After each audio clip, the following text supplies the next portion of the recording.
All right, everyone, welcome. This is module 4, part 2. Now, in this module right here, we're going to be diving into, as we talked about in the previous module, we talked about account security policy. We talked about why it's important to go ahead and be involved in the policy making when you're in the cybersecurity profession. The next thing I'm going to talk about is actually more of an applied methodology we're going to be doing with this.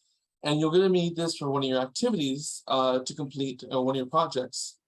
So in this one, we're going to talk about what's called a tool called John the Ripper, and we talked a little bit about Kali and what it actually does, and what it does, and what what kind of actual distribution it is, and what it's used for, and then other also possibilities too.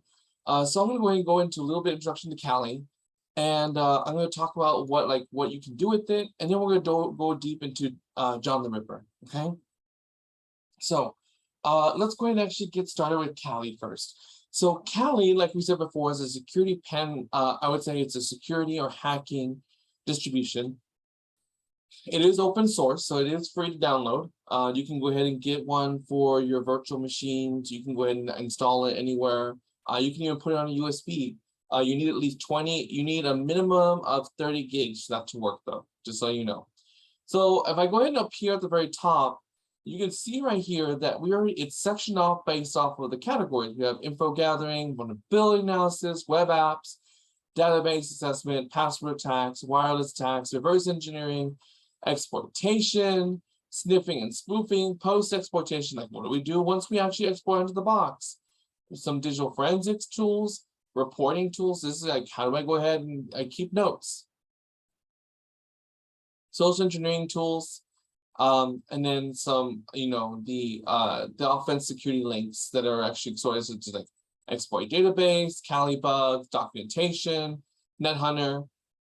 And then this is the more operating system centric ones, the usual applications, and then the settings, okay?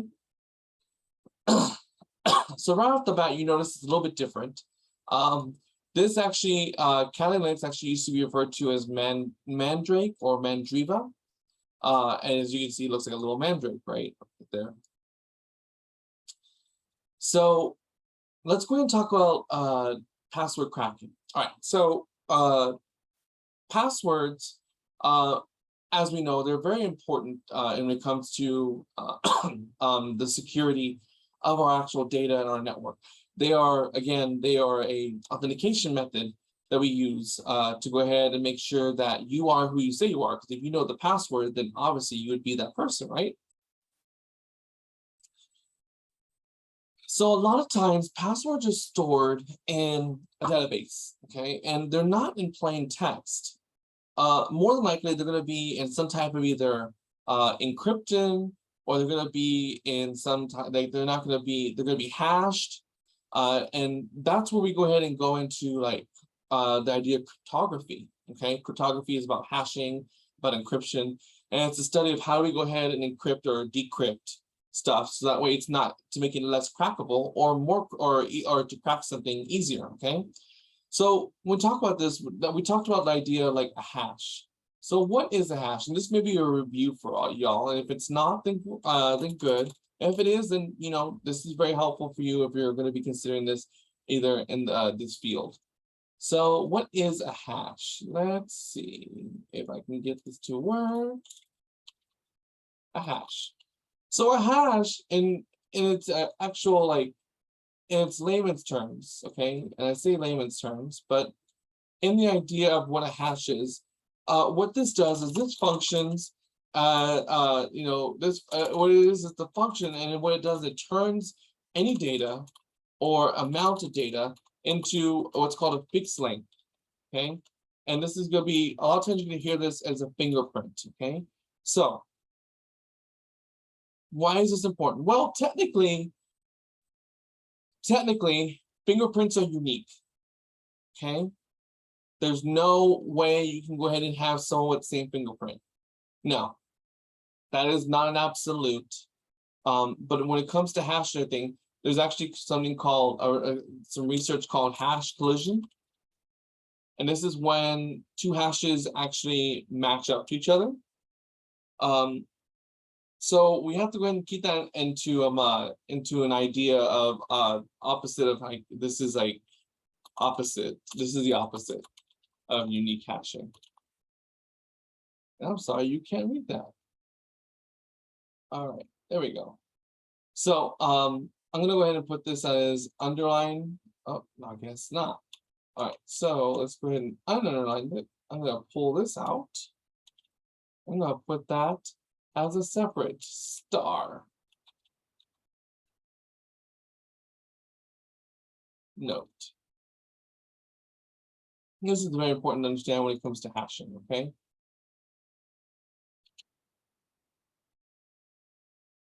So it's called hash collision, okay? So like I said, it's a fingerprint. So it should be unique. And a lot of times I think these cannot be reversed. So that's actually a really important concept. We cannot reverse the hash to figure out what the original data was like. And that's just like a very common thing with hashes.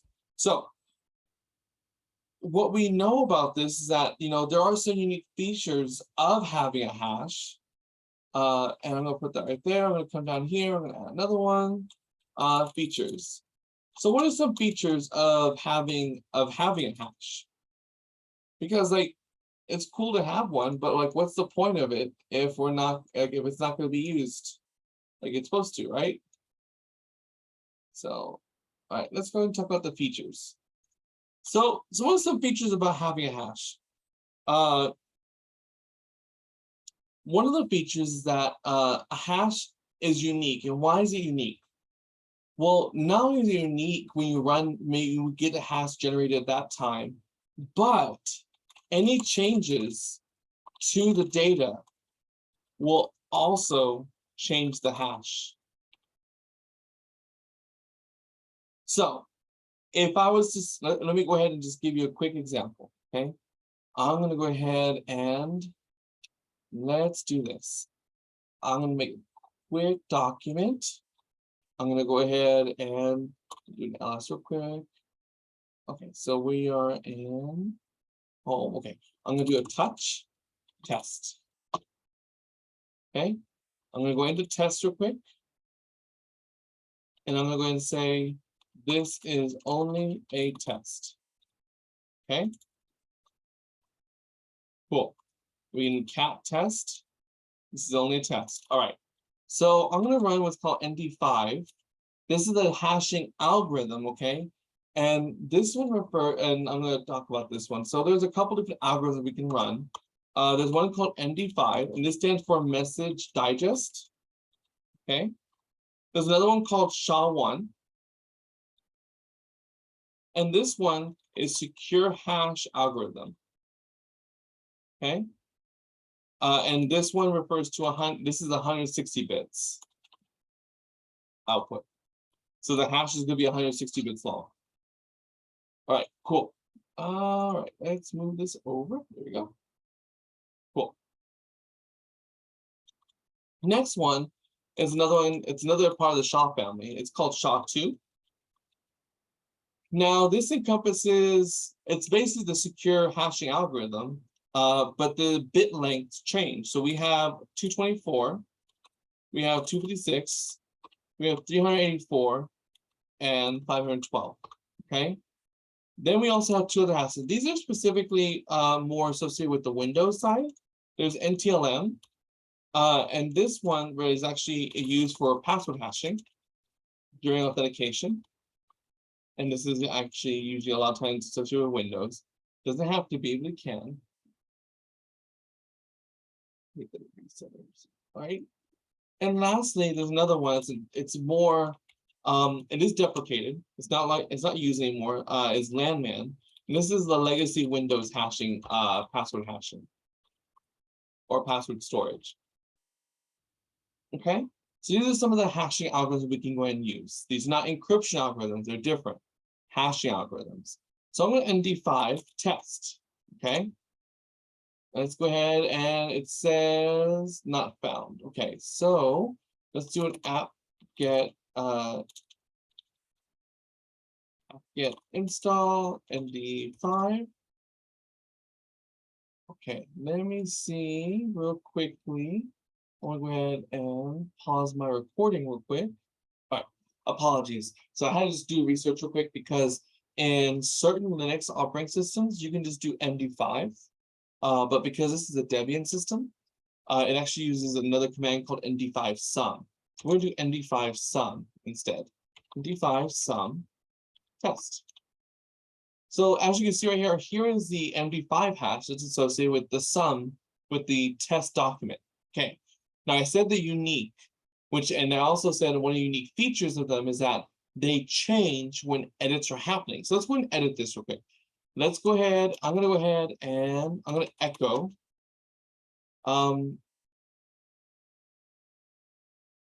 This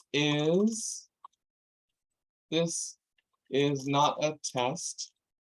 I'm going to go ahead and write this, append it to test. So now if I cat test, this is only a test. It says this is not a test. So now let's look what happens if I run the the MD5 sum command again. All right, here's what it was when it was just, this is only a test. Okay, I've added a new piece of information to that document. And when I actually hashed it up again, notice that the actual hash has changed. So this is actually a really good way. If you have a baseline of your network, you can take a hash of all your files. And when if something changes, then you'll know when something changes because you'll know that the file's been edited. And if you know it's been edited, you can then say, well, who edited it? Okay, cool. Well, Jane edited this configuration file. Okay, well, Jane's been gone, or Jane just shouldn't have access to this file, so why does she edit it? Those are the kind of things you can help with your baseline information. And this is very important to understand when you're doing baseline stuff. So let's go and actually look at another way we can use this. So we're going to look at, we've been talking about security policies. And this one we talk about passwords in the previous module. Now we're going to talk about passwords and how Linux handles passwords. We talked about it a little bit in the users and groups section, but I want to really hit home on this. So the two files that you need to know in this actual, in this section of Linux, there's two specific files that you need to know. This one's going to be /etc/password. Actually, there's three. Pull this over. So the first one /etc password, next one /etc/shadow, and then the next one after that is going to go ahead and be /etc/gshadow. And yes. And then there's /etc/group or groups. And we talked about that. So how do we go ahead and fix this? Well, here's what we can do in this case. What we can do on this case is we can go ahead and say, okay, cool. By the way, let's look at this and see what this actually looks like first. Okay. So you're going to notice on here is that I have a bunch of different users. Okay, we talked about how this is used, how this is done. So I'm going to go ahead and I'm going to copy this right here. I'm going to copy this section and I'm going to go ahead and paste it right here. And I want to really go and touch on how to read this because this is actually going to be very important. So this is in the etc shadow file. Okay, so I'm going to go ahead in /etc/ not shadow, etc password file. And the way we read this is like the following. Okay, so we read the first part. So the first part, and the delimiter, and I say delimiter meaning that what breaks up this is by these colons, right? These colons. These are this is a delimiter. So this is what breaks up each section. Okay, so the first one. So this first section right here, Rocksteady, what is that? Rocksteady, this is actually the username. That's the username, okay? So after the username, there's going to be a password. And this actually, the password is actually not stored in the password folder. The passwords are stored in the shadow folder, and I'll talk about that in just a second. So the username Then we actually, this shows that there's a password stored, okay? Now this next guy right here, this one, this 1008, this refers to the user ID, okay? That's the user ID, so that user has that specific ID associated with it. The next one's actually going to be its primary group ID. So primary group ID, all right? And then after that, this is going to be detail information. This is going to be detailed information. And this is going to be things like comments, first name, first/last name. And then it could be like, phone number or building location. You can put this information in there, depending on how you want to set this up, okay? Then the next section we have is going to go ahead and be the home directory. So notice that it's at home/Rocksteady. And then lastly, this one is basically the command shell. So notice that I'm just using a bin shell, not bin bash, like we've seen in the past. Bin bash, this is bin shell. Let's see, does the root, and see, look, if you look right here, root is using Z shell, okay? So this is how we read this. And this is for the Etsy password. All right, so we got that right there. But now let's see how this actually reflects on what's called the Etsy shadow file. So this is going to be in/Etsy/shadow. Now remember, this right here this is where you can find user information. All right, user info. This one right here is where you find user password information. This is where you find group information. And this is where you find group password information. Yes, there are group passwords you can actually create and set up. Let me move this down here. Okay, cool. So let's look at Etsy shadow. So let me go ahead and do cat Etsy shadow. Now, you will not be able to see the shadow file if you do not have either sudo privileges or you're the root user. So you're gonna have to go ahead and do that. Notice I'm root, so I get to do it. So here's how this one works. So let's look at Rocksteady. I'm gonna copy this over.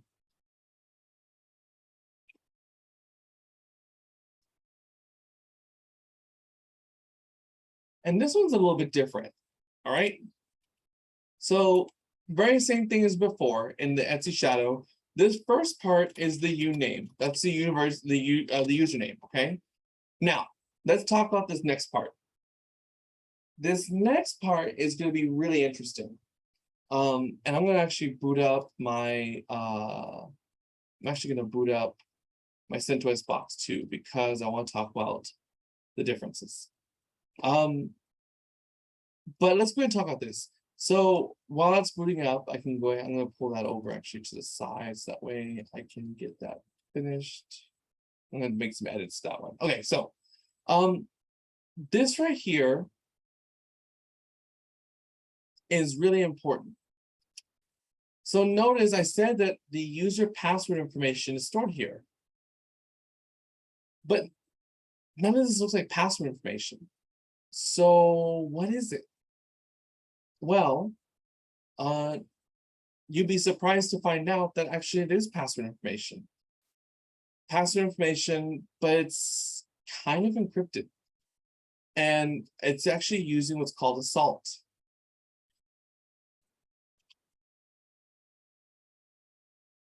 Well, actually, I'm going to put that up here. Uses salts to encrypt passwords. So after username, this is going to be called, this is actually going to be the salted password. Hash, okay? Salted password hash. Now, what does that mean? Well, when you salt something, think of it as like this is actually an identifier. And so they tack it at the end and they go ahead and use that to go ahead and generate a hash. And that's how we generate it. Now, one of the cool things is that sometimes I think if you have a good idea about the different types of how these programs work, you can kind of help understand what salt is being used. Just to give you into like let's see, let's go ahead. What salts are used in passwords for Kali Linux? What kind of salt does Kali Linux use?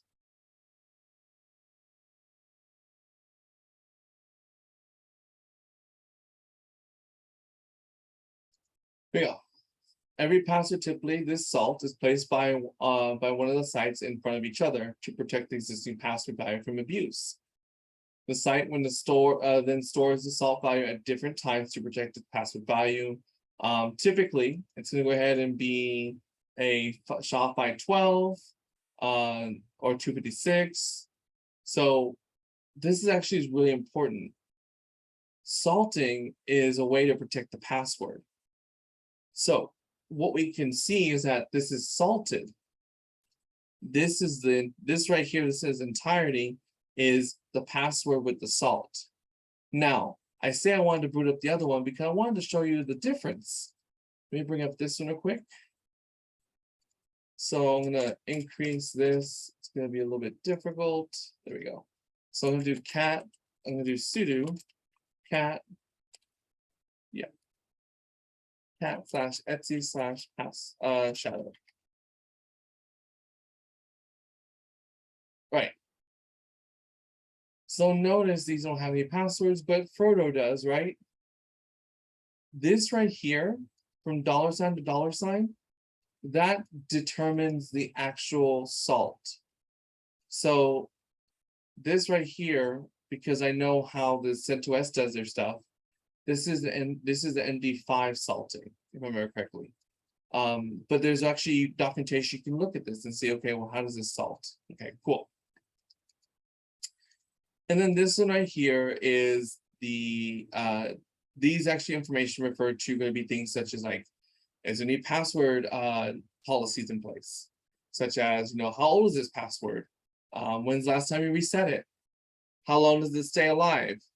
Do you have to reset it every 30 days? What, those kind of things.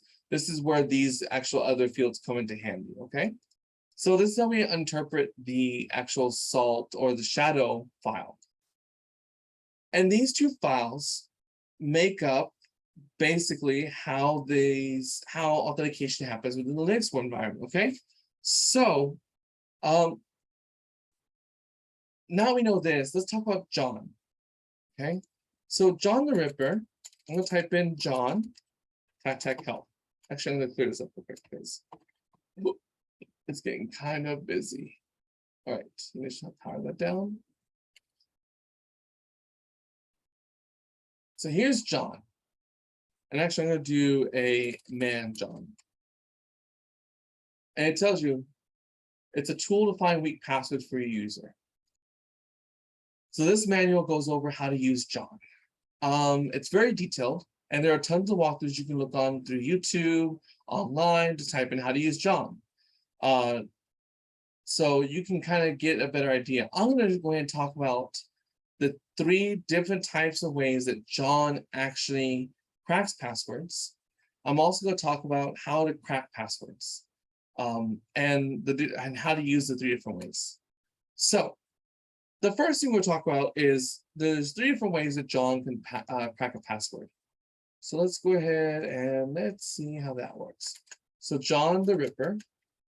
So then we got password cracking methods. So there's 3 different ways that John the Ripper cracks passwords. I'm going to get rid of that. Put it over here. All right, so John the Ripper cracks passwords in 3 different ways. The first one's called single mode. And in single mode, this is actually very interesting. So single mode is probably the most basic of them all, but it looks like how we can crack passwords Basically using user info. Now think about it this way. How does that work for us? Well, let's think about this. What if the user's name is James? Okay. Well, in single mode, it's going to try a basic reversal. And it's going to try maybe Samaj, which is SEMAJ. Samaj, which is Jane spelled backwards. Or maybe it's root, or student. That's what it's going to try and do. That's in single mode, okay? The next one that it actually has, this is called wordless mode, okay? And this is more referred to as a dictionary attack. So if you haven't heard about this, a dictionary attack is where basically if you were to crack a password, you go ahead and checking the password against a dictionary of past possible entries or passwords. And then from there, if it matches the hash values, then it's a match, and that's going to be the password. Dun dun. There we go. And the last one is called incremental. Now we're not going to do incremental because it is very resource intensive. Incremental is referred to as a brute force method. So, and it's exactly like it sounds, brute force, which means I'm going to try every possible option and see if I find something. That can be very taxing on resources. So these are the three different ways. For this activity, I'm going to show the single and also the word list, okay? In the project, you're going to have to go ahead and figure out which one's better to use. And you're going to have to go ahead and crack some passwords as some users. And also there may be more to that than just cracking some passwords for users. Just a little hint. All right, so let's go ahead and start with single mode. So to do this, we're going to have to do something before we do anything, right? This is actually, before we do anything, we have to go ahead and combine these files together. And the way we're going to do that is we're going to do unshadow. So we have to, what we do, it's called unshadowing, and it's a command that comes with John. We're going to unshadow these files. So we're going to unshadow, and we have to give it the Etsy password file. So we have to give it the Etsy password file. And we also have to give it the Etsy shadow file. And then we have to go ahead and say, okay, once you go ahead, take these, we're going to combine them together. And in the process of combining them together, I want to create a new file. I'm going to call this my combined hashes. Okay, so I'm going to call that combined hashes. .txt. Okay, so let's see what that looks like. So I'm going to go ahead and do unshadow. Actually, I'm going to clear this up real quick. Unshadow. I gotta give it the Etsy password file, the Etsy shadow file, and then take those outputs, and I want you to go ahead and combine them and create a new file called combine hashes. .txt. All right, let's see what happens. I'm gonna do an ls, attack L. All right, so there's that right there. Let's see what that looks like. All right, so let's see how this works. So notice it combined. So here's the Etsy password file, right? There's Etsy password. Until we got to here. And it combines Etsy shadow and password together, right? So this is what it looks like. So all this does is says, okay, cool. Where the X was, put the actual password there. All right. So now let's go ahead and actually do the do. So the first thing we're gonna do the single mode. So I need to look at John real quick. John, tac help. And let's see, how do I invoke single mode? So let's see how this works. So let's see. So we have single mode right here. Tac single. Okay. So we're gonna do John, tac single, and then we have to specify the actual the actual file we want to crack. Okay, so let's do that. So we're gonna do John, tac single, and let's see what this looks like. And then we're gonna do slash, we're gonna do home, or because we're in there, we can actually use the relative path, or the relative path. It's in there. We can actually just go ahead and do combined hashes.txt. Right? Let's do that. John, tac single, combine hashes.txt. All right, so look, it says right here, loaded 3 passwords with 3 different salts. Okay. Password is key 256. We'll run 2 open, and this gives you some output. Almost done processing the remaining buffer candidate passwords, if any. Okay. And then it's done. It's actually completed. So now let's see, did it crack any passwords? So to see if you cracked any passwords, we're going to do one call. It's going to be a command called. Let's see if I can get down a little bit lower. No, I can't. Okay, cool. All right, let's move this way.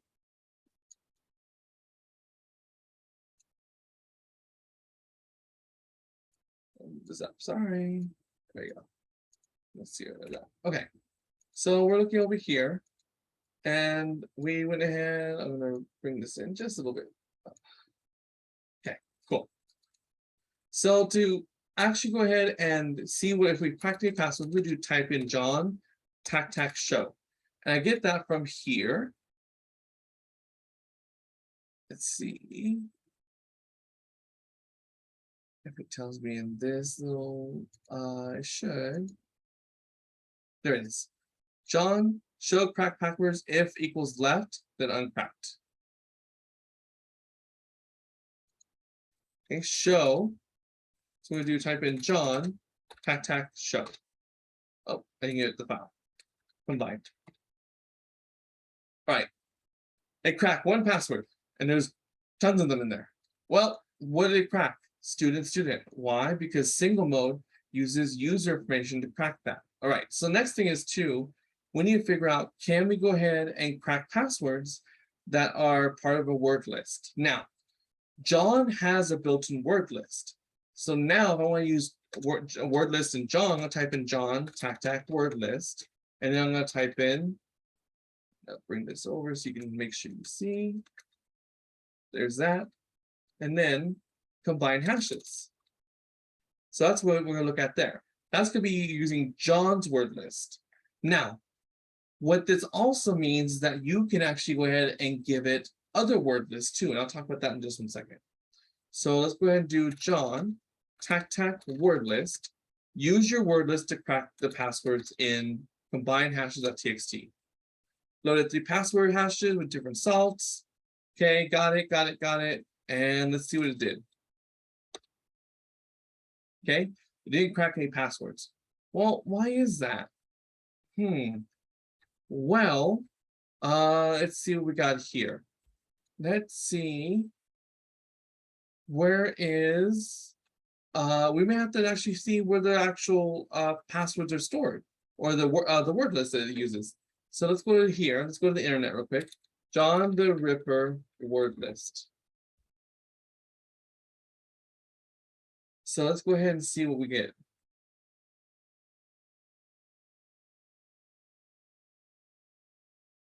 So we did that. We did John. Let's see if we can figure out where the word list is.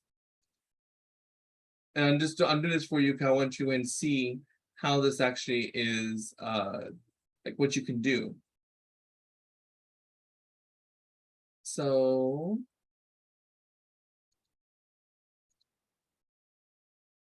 where is John the word list? John the Ripper and Callie word list. And notice I'm just Googling this because I don't know. I don't know all the time, and I always forget because I don't use it that often. So if I don't use it that often, So there it is. It's in user share John. Okay, so let's go ahead. Let's go to /user /share, or change directory to share. And we want John. So where's John? There's John right there. Okay, change directory to John. Ah, okay. And it's called password list. Okay, so we got password list right there. So let's go ahead and let's dive into that.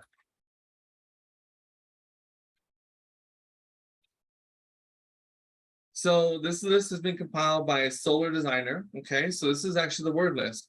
These are all the actual passwords that it checks. Now, what if it doesn't crack the password? That means that that password isn't in this actual file. So what does that mean? That means there's not enough in here. And notice that this is at, 25%. So I can actually do this. Let's do this. I'm gonna go ahead and quit. Let's see how many possible passwords are in here. Remember, there's a little bit of overhead in the very beginning. We're gonna do a W count, tac L to give me the line count of password.lst. So there's at least, I would say, maybe give or take 10 lines. There's at least 3,500 passwords in this password file. Now, there are password files that are way bigger than this. And the one you're going to be using is called RockU, and that one is flipping huge. All right. So you're going to be using that to crack those passwords. But this is how you can go ahead and do that. Now you'll have to research using tac help. What if I want to give it a different word list? Well, you have to research it, Google it. How do I go ahead and specify the word list? Give it a different word list with John the Ripper. That's what's going to be a part of the activity. Okay. So that's actually how to use John the Ripper. It's a really, really great tool. It can do a lot of cool, amazing password crackings. And there are other tools such as Hydra. There's also Cain and Abel. And I'm not going to talk about those in this actual lecture. But however, do to actually go ahead and look into them. They're very, very helpful. There's also AirCrack, which is used to crack Wi-Fi passwords. But other than that, hope this helps you go ahead and understand John the Ripper. If you have any questions, please go ahead and email me. And with that said, I'll see you on the next video.